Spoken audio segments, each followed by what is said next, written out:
C'est l'histoire d'une déchirure entre deux parents qui ne s'entendent pas.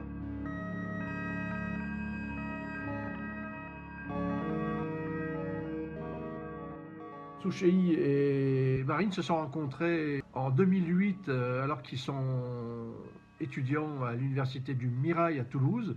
Mariage très rapide en juin 2008. Le couple d'amoureux part pour s'installer à Tokyo, au Japon. Il y a la naissance de Louis en 2015. Et puis en 2017, visiblement, le couple bat de l'aile, si j'ose dire.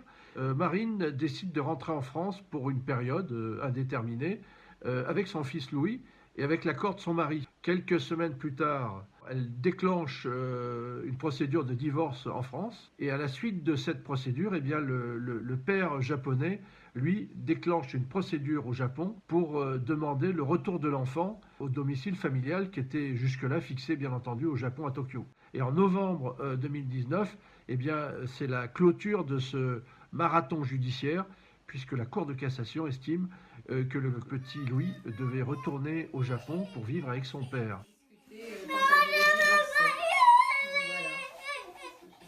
C'est vécu comme une tragédie familiale.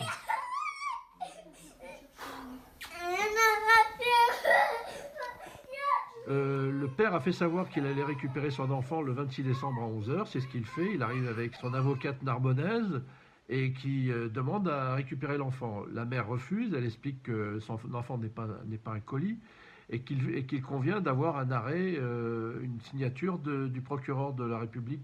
Alors, l'exécution forcée, qu'est-ce que vous appelez l'exécution forcée, madame? L'ordre du procureur. C'est pas un colis, c'est un enfant de 4 Alors, ans. d'abord, alors, madame. Et puis, vers 13 h 30, les gendarmes arrivent donc avec le document signé. 2 minutes plus tard, le père de l'enfant et les gendarmes pénètrent dans la maison de la mère et de la grand-mère.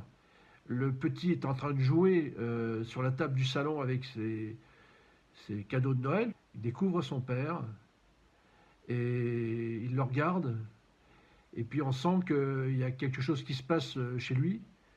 Dès que l'enfant a compris que son père était là pour le ramener au Japon, il a traversé le salon en courant, en criant, en pleurant. Et il dit « Je ne veux pas y aller ». Et ils m'ont dit que tu vas chez papa au Japon. Et donc, il repart avec son père. Tout ça s'est passé dans un climat pratiquement de tragédie familiale. Il faut savoir qu'au Japon, une centaine d'enfants sont dans la situation de Louis, c'est-à-dire privés de l'accès à leur deuxième parent étranger.